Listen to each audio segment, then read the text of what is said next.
Follow and engage. So, what do you do when you find a niche-specific and truly authoritative account on Twitter? First of all, they have to meet all the criteria listed in video 5. Assuming they pass with flying colors, you follow them. Don't stop there. This is just the beginning. Once you follow them, you engage. Now, a lot of people have all sorts of misconceptions regarding what engagement means. Some people think that if they just click the heart button that they are engaging. They think that if they retweet that they are engaging. No, it goes beyond that. You actually have to engage in a one-to-one conversation with the person tweeting. You click the reply button. I'm not talking about the direct message button. I'm talking about the reply button. Here's where it gets a little tricky. You can't just use a stock answer like, hey, good post, or you're a genius. I admire you. I love you. No, that doesn't work. Those are worthless. Why? And true authorities get those all the time. They're credible. They know what they're talking about. So they get a lot of, hey, good post. You're a smart guy. You're a genius. So what? They get those all the time. You're not going to stand out. Remember, the whole point of engagement is to get on their radar. You want them to notice you. This is all but impossible if you're doing the exact same thing everybody else is doing. Everybody thinks that they're a genius already.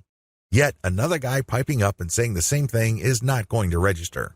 How do you truly engage? Here's what I do. I ask questions. I know that sounds basic, right? But you have to ask the right question. You have to ask a question that indicates to the person loud and clear that you've read their post. Maybe you click through the link that they shared. Maybe you analyze their tweet. Whatever the case may be, your question must communicate this. Your question must get them to think or analyze or look at things with a new perspective. When you do that, you get respect. Why? You're pushing them. You're challenging them. You're not just asking a throwaway question that they already know the answer to. You're not asking something that they've answered 100 times before. You're basically letting them earn a chance to prove why people think they're experts. Most mature adults respect this. They're not scared by this. They're not threatened by this in any way. Even if you do come across somebody who has a thin skin or views this as an attack, you still gain authority and credibility because other experts are following that person. When they see that engagement, they quickly see that you actually have a working brain. Imagine that. You're not just a blind follower. You're not just another face in the crowd. This makes you stand out, even if the expert that you are asking questions to reacts in a negative way. It's on them. It's not on you because you're just asking a question. Of course, you have to ask in a respectful way. You cannot use loaded questions like, when did you stop beating your wife? Or how was it the first time you got hooked on drugs? You see where I'm coming from? Don't ask those types of questions. Discuss controversial points. Another way to get on people's radars is to focus on controversy. Now, please, don't mistake this for being a troll. I'm not saying that you're going to create artificial controversies. I'm not talking about stoking divisive issues. I'm not talking about any of that. You see, in any kind of subject, there will always be two sides. This applies to niche subjects as well. There's always the conventional wisdom, and then there is everything else. What if there are techniques or approaches or strategies that would get better results? For some reason or other, these are just not talked about. For some reason or other, these are kept under the rug. When you discuss these or raise these with experts, this highlights that you, yourself, are an expert.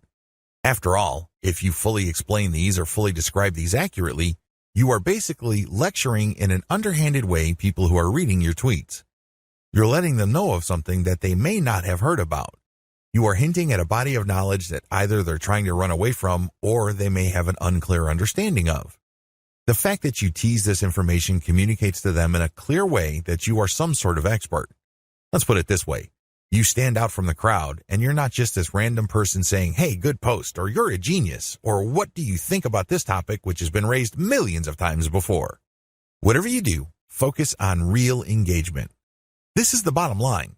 Real engagement means real person-to-person contact. This means picking somebody's brain. This means sharing information on a real profound personal level. This may not be always comfortable. It definitely is not always convenient, but it's absolutely necessary. You have to reach out. You have to engage. You have to communicate. You have to get the point across. This doesn't mean that you have to always be 100% in agreement. However, it means that you do have to always be 100% respectful. I know this is hard to do if the person you are engaging would feel threatened or get soft on you in the worst way. It's very tempting to fight back. It's very tempting to push back. Fight fire with fire, right? Well, here's the thing. If they act in a very unprofessional way and you keep your cool, who wins? Your brand wins. People start seeing you as an authority. People start seeing you as an alternative. This is how you get on the radar. Either things work smoothly and they agree with you and will love to help you, or things don't work out.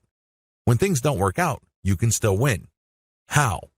Through your professionalism. You just have to control your emotions. Twitter is notorious for flame wars, troll attacks, and all sorts of hassles. But if you're able to keep your head together and focus on what you're trying to accomplish, things will work out for the best. What happens when you reach high engagement levels? A lot of people who are getting on Twitter measure their success based on three things. One, according to one school, you measure your success based on how much raw traffic you can pull from Twitter. Ultimately, this is the right answer because, at the end of the day, you need traffic to get conversions. There's no way around this fact. You can talk a big game about branding. You can talk a good game about becoming an authority. This is all well and good, but until and unless they translate to real traffic, you're not going to make money. You have to get real visitors to make money on the internet. But using this metric as your sole metric is going to be a problem. Why? Normally, you have to build a very high level of engagement and high level of authority for you to get a sizable volume of direct traffic from Twitter. The good news is that the traffic that you do tend to get would be qualified traffic. These are people who are not curiosity seekers. These are people who have nothing else better to do than to click random links. These are usually people who are interested in whatever it is you are saying, and by extension, whatever it is you are promoting. Another way to measure success on Twitter is the number of retweets you get. Again, this is good because it ultimately leads to traffic. However, in itself, it doesn't really lead to much. The same applies to people clicking the heart button that they like your stuff. They favorite your stuff. That is all good. It definitely is a great boost to the ego. But until it translates to traffic, it's really not worth much. Here's my answer. The obvious answer, of course, is traffic. But before we get to traffic, focus on engagement level. Try to get your engagement levels up. This means people are paying attention. This means people view you as an actual credible and authoritative expert. This means influence. If you have high engagement levels, a lot of things open up for you. These are tremendous opportunities that can take your business to the next level. First, you can pitch influential Twitter accounts for guest posts.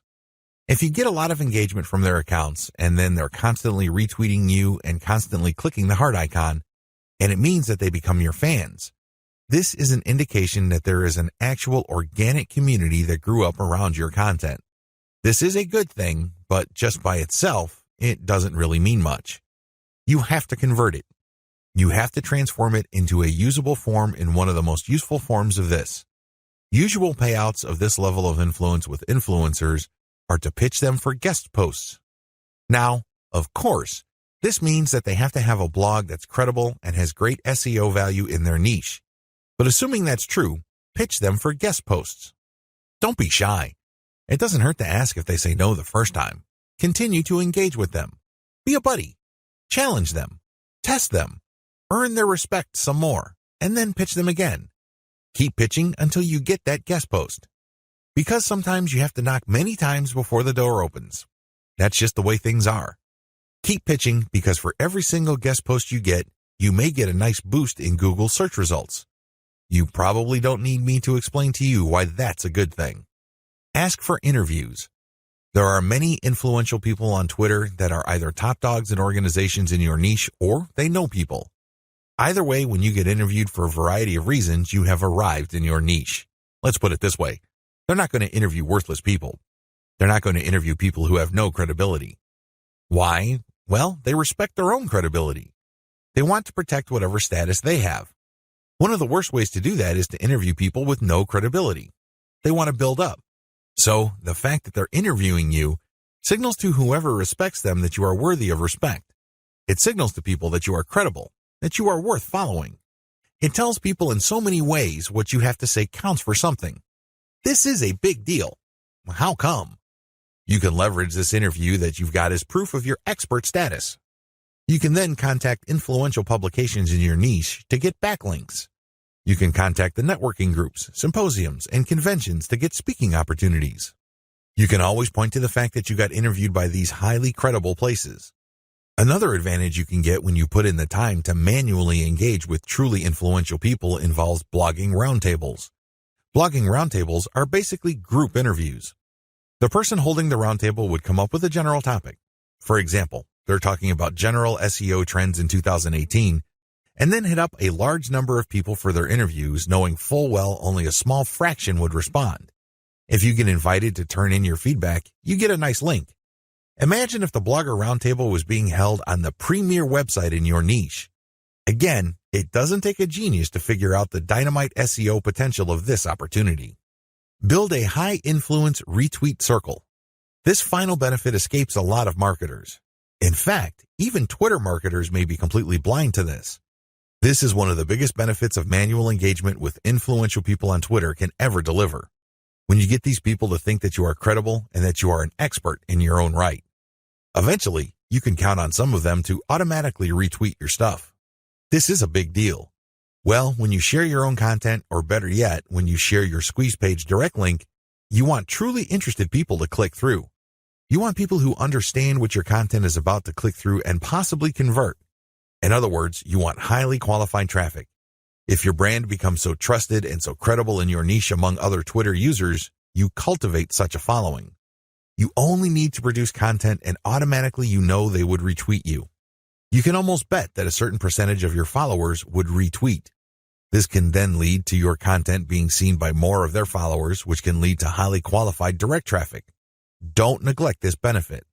Unfortunately, a lot of people do because this benefit grows very slowly.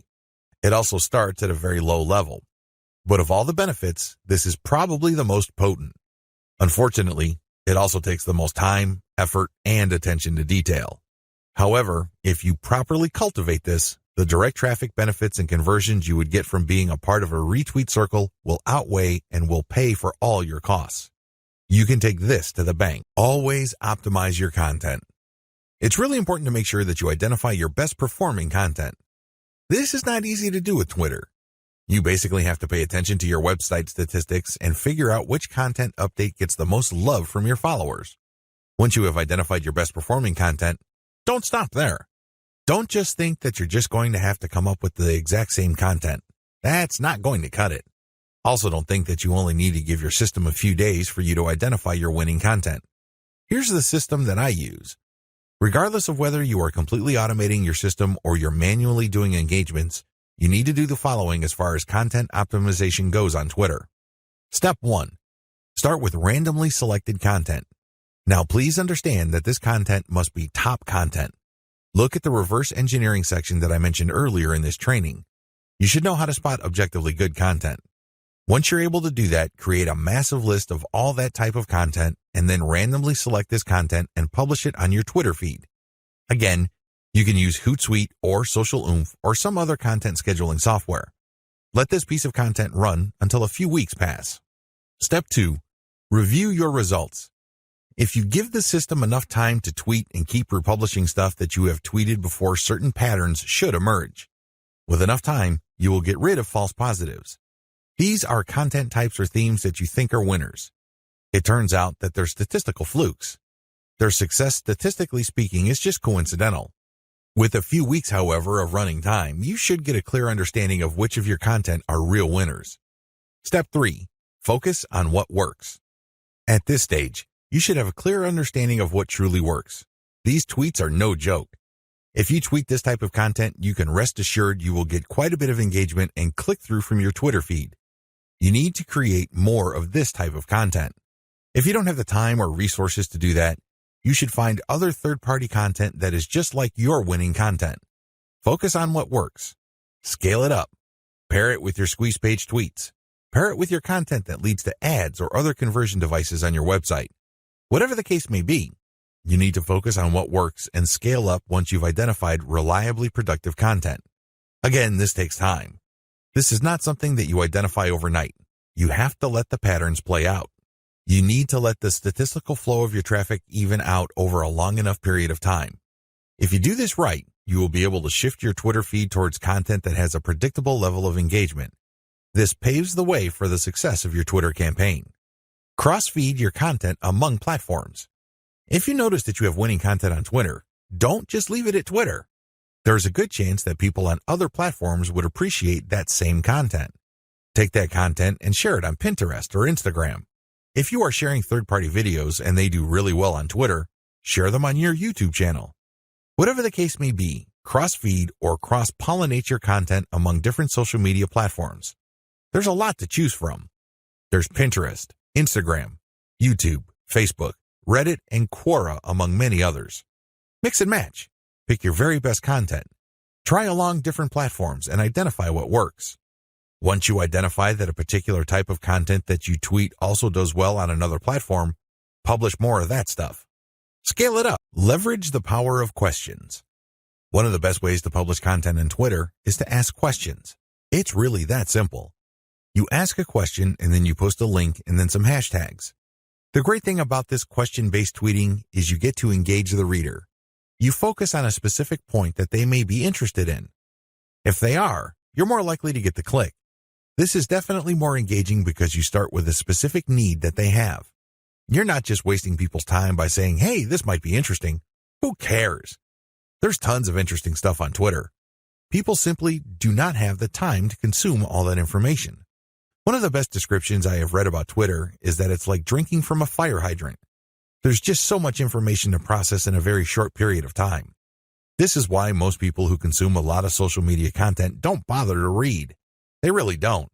They don't have that luxury. Instead, they scan by tweeting in the form of questions followed up by a link and some hashtags. You take advantage of this fact people only need to see the right question and then you have yourself a click. It fits how people think about and process information on Twitter. Interestingly enough, a lot of marketing professionals are saying that this also creates some sort of SEO signal.